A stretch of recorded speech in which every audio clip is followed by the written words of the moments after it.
What's up, everyone? This is Xavier, your host, and welcome to the 210 Stockyard. It finally happened. The rosters are set, and as of today, February the 12th, there are only 6 days left until kickoff. In less than 1 week, XFL football will be back. So if you guys weren't paying attention or you didn't know, on February 6th, the XFL media team announced that all teams had to finalize their rosters to 51 men by February the 10th. Well, as I said earlier, today's the 12th, the rosters are in and everything is set. We finally know exactly who's going to play for each team. So stay with me as I take a peek into each team's roster. I'm going to preview each team's submitted 51-man roster and kind of give you my first take or my opinion on them. And you guys can tell me what you think. Now, this is a lot of information for all 8 teams, so I'm going to go ahead and break this up into 2 separate videos. So please like and subscribe if you want to be able to see both.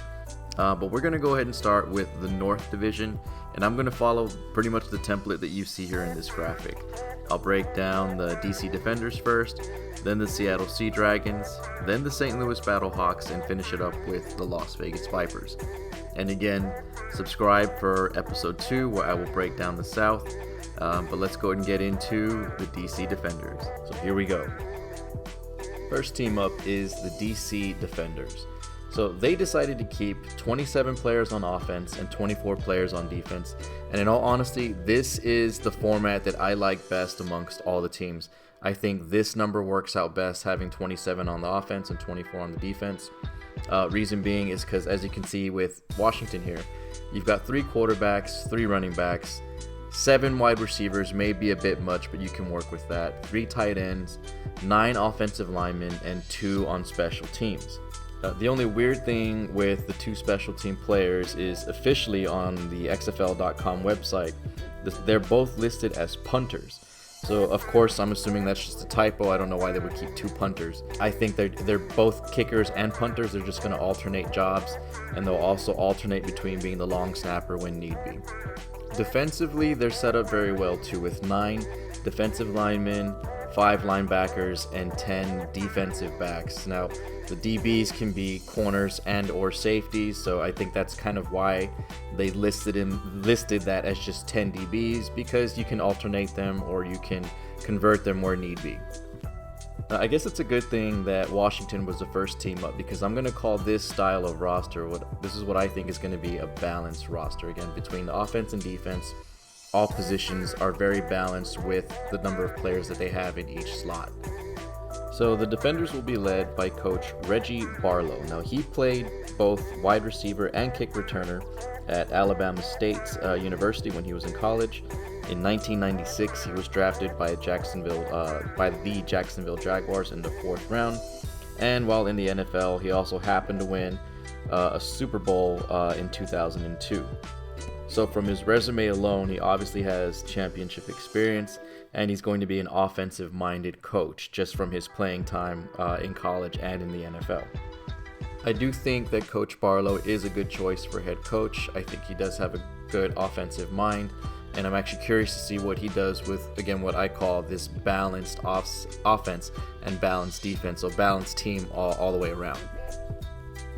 My prediction for QB1 is going to be Jordan Ta'amu. This guy is no joke. So his senior year at Ole Miss, he was 2nd in SEC in passing yards. Tua Tagovailoa was 1st that year. In 2020, he was QB1 for the then St. Louis Battlehawks in the XFL. After it dissolved, he spent time with Kansas City, Detroit, Washington, and Carolina's practice squad, so he does have some NFL time under his belt as well. In the USFL's 2022 draft, he was the 2nd pick, and at the end of the season, he led the USFL in both passing yards and touchdown. He had over 2,000 passing yards and 14 touchdowns in the air.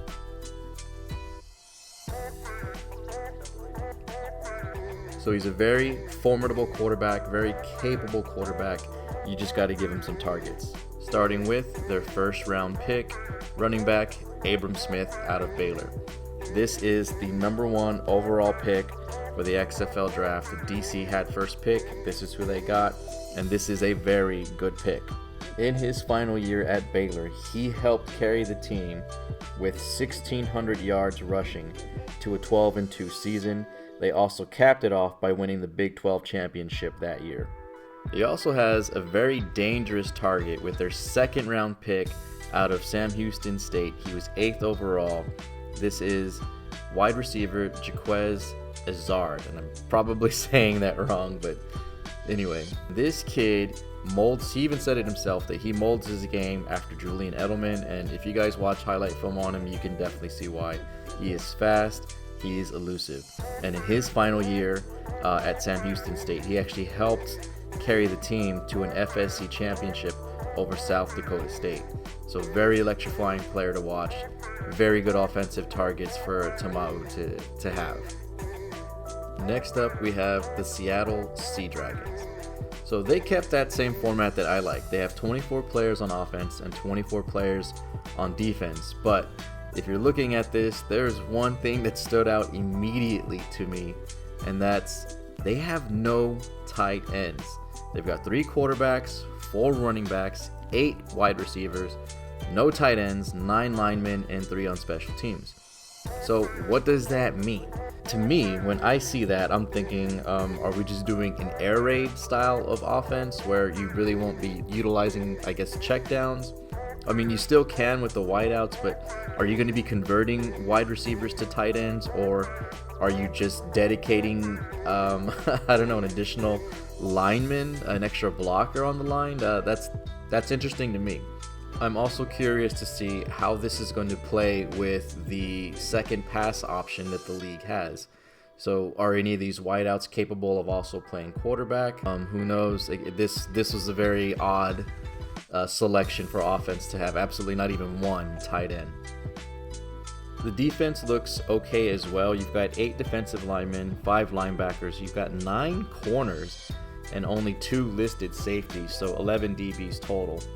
I don't think that's a very strong mix to only have 2 safeties. If one of them gets hurt, I mean, I know you can always convert one of the corners to that position, but I just, again, thought that was a little odd to only have 2 safeties listed. I'm actually curious if this is the coach's way of giving us any hints or clues at how the offense is going to be run with the removal of the tight end option. And by the way, they are coached by Jim Haslett. He has a defensive mindset at heart, being that he played linebacker for the Buffalo Bills in 2000 and won Coach of the Year that year. He's been a defensive coordinator and a linebacker coach during his time as a coach. So it's kind of hard to see someone with a defensive background have kind of an odd offensive mix. But I'll let it go. I know I'm kind of beating the dead horse there. So leading the team is going to be quarterback Ben DiNucci. You guys might recognize him from his time with the Cowboys. He spent 2 seasons there backing up Dak Prescott. If you saw the Cowboys during their season of Hard Knocks, there's actually a scene where he's playing against he's playing chess against Micah Parsons, and he actually wins. So he's a pretty funny guy, semi-confident guy if you've watched him like I did. Being a Cowboys fan, of course, I watched every game that he played in. He does have talent. He can surprise you. It's just he has trouble closing out games or finishing games. So I think the XFL is a good fit for him. This is a great opportunity for him to grow just a little bit more. Again, he was very close to being on the team as a backup quarterback. He just got beat out again for his inability to kind of finish or close out games. He's an interesting choice because of his throwing style. He has a lot of that sidearm Patrick Mahomes style. Now, I'm not calling him Patrick Mahomes, but he has that same sidearm throw that Patrick Mahomes has. Now, of course, he's obviously not as good at it, but that's more of his throwing style. So we're pretty curious to see how that works here in the XFL. He actually has a very appealing target in wide receiver Josh Gordon. Now, this guy can be electrifying, and he is electrifying. The only problem is, can he stay clean? This guy was in and out of the league for constant substance abuse violations, and that's kind of the reason why you don't see him anymore in the NFL. But if he can stay clean, he will be a consistent threat to opposing defenses. Moving on, we now have the Las Vegas Vipers. So they kept a total of 28 players on offense and 23 players on defense. So that actually makes them the team with the least amount of players on defense. Now it's only by one, because pretty much the majority of the teams all have 24 players. But Las Vegas will have the least with 23. And even with the fewest amount of players on the defense, it is still a very balanced roster with 6 defensive linemen, 8 linebackers, 6 corners, and 3 safeties. To me, looking at that, it shows good rotation. So we do have a heavy offense and we do have a balanced defense. I do think that Vegas will be one of the more formidable teams this season, especially because of their head coach, Hall of Famer Rod Woodson. Rod Woodson is an NFL legend. Like I mentioned, he is a Hall of Famer. He played defensive back in the NFL for 17 years and even won a Super Bowl with the Baltimore Ravens. He currently holds the record for most fumble recoveries and pick sixes in the NFL, and he's also third in interceptions. His previous coaching experience was the cornerback coach for the Vegas Raiders. Now, if having a Hall of Fame coach leading the team wasn't enough attention, let's go ahead and add a little bit more wood to that fire. The Vipers went out and signed former Packers backup quarterback Brent Hundley. They made headlines by acquiring him because they also made him the #1 paid player in the XFL this season. So there's a lot of expectation behind him. They've also added another element of surprise by pairing him with one of his former teammates and fellow Green Bay Packer, Geronimo Allison. They've already got good chemistry together, so this is a dangerous combination. So if these two guys here don't get you excited to see the Vipers play, just wait until you see who's going to be crashing through the offensive lines. Meet Vic Beasley. Vic Beasley played at Clemson, and he is still their all-time sack leader. In 2015, he was selected 8th overall by the Atlanta Falcons, and in his second year in the NFL, was named a Pro Bowler. Now, he did skip that game, however, because the Falcons that year made it to the Super Bowl. Unfortunately, it's the Super Bowl where they were ahead at halftime. What was it, 28-3? And then Tom Brady came back to embarrass them and he won the championship. So, great player. He just unfortunately will carry that stigma with him of having been on the team that lost the Super Bowl going into the halftime with a ridiculous lead. But still a very scary defensive player and a good guy to have on your team. Next up, the St. Louis Battlehawks. They kept 27 players on offense and 23 on defense. They are the only other team to have that low of a player on the defensive side.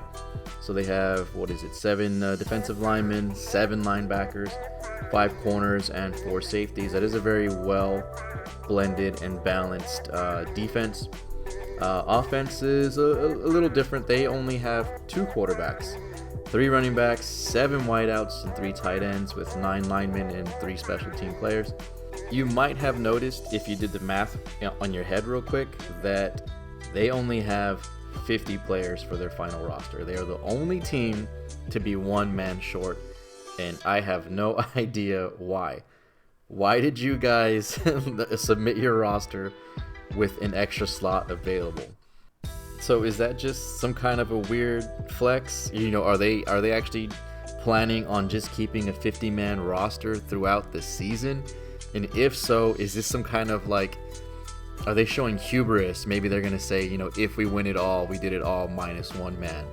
Again, trying to have some kind of an odd flex on the league. So very curious choice in deliberately keeping 1 slot or 1 player out. And I kind of think it's a little unfair. I mean, you've got guys that are trying to make a team. They're trying to make a roster. I mean, you couldn't just pick somebody to put on there. You couldn't have an extra quarterback, give an extra wideout or running back a chance, or even a defensive player a chance. I mean, you had 23. Why waste that roster spot? So, I don't know. Maybe there's a story behind this that I haven't gotten to yet. But, 50-man roster. Okay, I'll stop babbling. So I'm not sure what the coach, Anthony Betch, had in mind with the 50-man roster, but he does have coaching experience. He was the tight end coach for the AAF, the San Diego Fleet, back when they were still around. He did play tight end for the West Virginia Mountaineers in college, and he was a first-round pick by the Jets, 27th overall in the 2000 NFL Draft. So this isn't his first rodeo, however, it looks to be his first time as a head coach. And again, I am just very curious to see what he does with his roster. I guess it's okay for him to be a little bit cocky and not keeping an extra quarterback, because the obvious QB1 for the Battlehawks will be none other than two-time college national football champion A.J. McCarron. So yes, he won not one, but two championships. And in fact, they were back-to-back with Alabama with Nick Saban. So that's winning a natty in college is prestigious as it is. Going back-to-back is even, crazier. And doing it for Alabama, that just speaks volumes for the potential that A.J. McCarron has. So if you aren't familiar with who he is just yet, you might actually remember this.